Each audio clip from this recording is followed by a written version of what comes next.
इस वीडियो में दी हुई हर एक जानकारी प्रमाणित है और सबके प्रमाण मेरे पास मौजूद हैं। इसमें कोई कोरी कल्पना नहीं है। ये सब वैदिक प्रमाणों के आधार पर आपको वीडियो दी जाती है।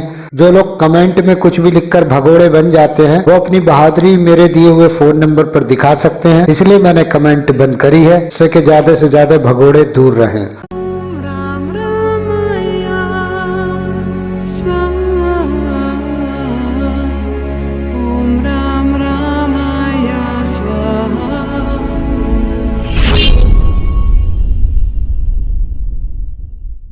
एक सवाल आता है कि यदि हमारा केवल मूलाधार चक्र जागृत हो जाए और हमें आगे का कोई ज्ञान ना हो, जो लोग जानकार हैं जिनको इस चीज का पता है वो मंत्र पाठ आदि के द्वारा, कुछ विशेष मंत्र और कुछ विशेष पाठ होता है जिसके द्वारा सीधी मूलाधार से कुंडली सहस्त्रार तक पहुंचा सकते हैं। क्योंकि मूलाधार में स्वयंभूलिंग है, यानी शिवलिंग की तरह है, और एक नाड़ी जुड़ी होती है जिसके अंदर कुछ नाड़ी होती हैं, शंखनी होती है, चित्राणी होती हैं, इंद्राणी होती हैं और मोक्षदायिनी होती हैं, अपरा होती हैं, जो हमारे मस्तिष्क में सिग्नलों को पहुंचा देती हैं केवल मूलाधार से ही। ये 5 देवियां होती हैं जो पाठ के द्वारा, तो जिनको समझ है मंत्रों की, ज्ञान की, पाठ आदि की, वो केवल आपके मूलाधार से कुंडली को सीधा सहस्त्रार तक पहुंचा देते हैं कुछ ऐसे मंत्रों की क्रियाओं के द्वारा, जो आपकी कुंडली सहजतः आपको महसूस भी नहीं होता और वो जागृत हो जाती है। जैसे कि कोई आदमी भक्ति करता है और वो भक्ति में इतना लीन हो जाता है कि उसकी कुंडली कब जाग जाती है उसे महसूस ही नहीं आता। तो ये वही प्रक्रिया है। अब सवाल आता है इस प्रक्रिया का प्रमाण कहाँ मिलेगा। अंबिका पूछती हैं भगवान शिव से कि हे प्रभु मुझे ये बताइए कि यदि आदमी का मूलाधार केवल जागृत हो तो क्या उसकी कुंडली के सारे चक्रों को छोड़ करके कुछ ऐसी प्रक्रिया है जो हमारा ब्रह्मरंध्र खुल जाए और कुंडली के सातों चक्र भी जागृत हो जाएं ऑटोमेटिकली। तब भगवान शिव श्लोक में उनका जवाब देते हुए कहते हैं, शंखनी कंड विव्रात तिर्य गभूता ललाट गा चित्राणी संगता शिलष्टा यावचित रस मंबिके। यानी भगवान शिव कहते हैं कि चित्राणी जो मकड़ी के धागे के समान सूक्ष्म है, पदों को भेदती हुई, यानी जो भी चक्र हैं मस्तिष्क में, जो भी चीजें हैं उन्हें बहुत सूक्ष्म तरीके से भेदती हुई, दिमाग में जो हमारे मकड़ी के जाले की तरह जो न्यूरॉन्स हैं उन न्यूरॉन्सों से संपर्क बनाते हुए जो प्रणव चमक से देवी दीप्तमान है, जो चमक से देवी दीप्तमान है, प्रणव, प्रणव मतलब ध्वनि, ध्वनि मतलब श्लोक में लिखा है शंखनी, तो शंखनी देवी उस सिग्नल को लेकर के चलती हैं जो उस प्रकाश में न्यूरॉन्स में बिजली सी कौनती है, बुझती है तो दीप्तमान होती है, उसे लेकर के आगे बढ़ती हैं। फिर शिव जी का इशारा है कि न्यूरॉन्स में बहती हुई शक्ति जो बिजली का प्रणव मतलब सिग्नल, जो मूलाधार से स्वभूलिंग है, एक नाड़ी है जो सूक्ष्म रूप से जाती है सहस्त्रार तक, तो सीधा उस छिद्र से सहस्त्रार तक जाती है और परम बिंदु जिसे आदि देवता और आदि देवी कहा गया है, चित्राणी शुद्ध जाने, यानी चित्राणी जो है उस चीज को शुद्ध कर देती हैं।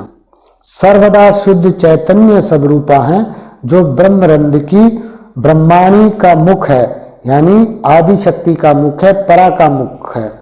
अब यहाँ पर 5 देवी मैंने आपको बोला था, तो इंद्राणी, इसके बाद शंखनी और चित्राणी के बाद आती है इंद्राणी। अब इंद्राणी क्या करती हैं, जो आपके मूलाधार चक्र में 4 पंखड़ी मैंने बताई हैं, मन, बुद्धि, चित्त, अहंकार, तो 4 प्रकार की इंद्रियां हो गई। तो ये इंद्रियां मतलब इंद्र का राज्य हो गया इसमें।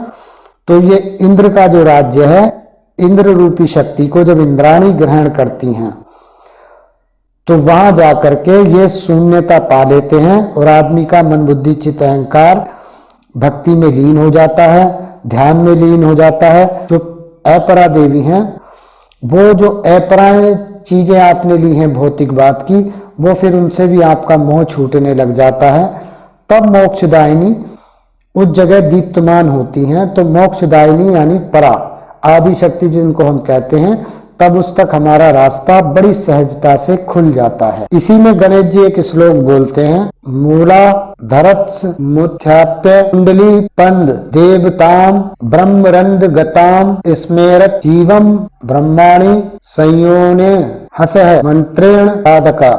जो साधक मूलाधारता को ठीक से जान लेता है, की प्रक्रिया को ठीक से समझ लेता है, उसे ब्रह्मरंध्र तक पहुंचने के लिए जो मंत्र उपयुक्त होता है, उस मंत्र पाठ के द्वारा वो जो है ब्रह्मा में लीन होने की शक्ति पा लेता है, यानी ब्रह्मलीन हो जाता है। यहाँ पर लिखा है ना, मंत्रेण साधक, यानी जो मंत्र आदि पाठ आदि जान लेता है। जीवाम ब्रह्माणी, यानी ब्रह्मा में वो जीवात्मा पहुंच जाती है। पर ब्रह्मरंध्र गताम मतलब ब्रह्मरंध्र में गति करने का मार्ग शुरू में श्लोक में लिखा ही है, मूलाधारत। अब एक सवाल आता है कि हम लम बीज मंत्र जो कहा गया है ना, लम लम बोलते हैं, लम दरअसल इंद्र का बीज मंत्र है। मैंने भी बोला मन बुद्धि चित्त अहंकार, यानी इंद्र। लम बीज मंत्र किसका है? इंद्र का। अगर आप देखेंगे शास्त्रों में तो मिलेगा आपको ओम लम इंद्राय नमः, इंद्र का बीज मंत्र है जो इंद्राणी से संपर्क करते हैं। ऐसे ही भगवान शिव कहते हैं कि नीचे से जो है शक्ति चलती है और ऊपर शिव से मिलन हो जाता है। तो इसी प्रकार का वो कुंडली जागरण का प्रोसीजर है।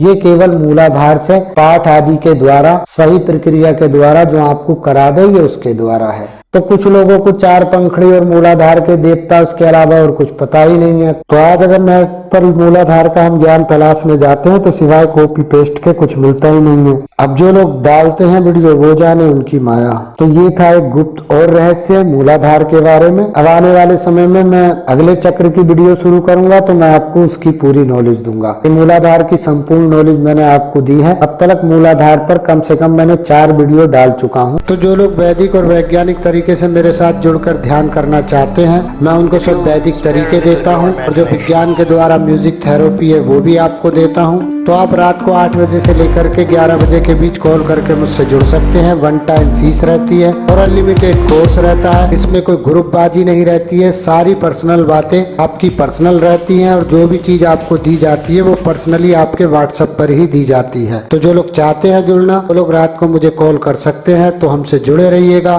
प्रणाम।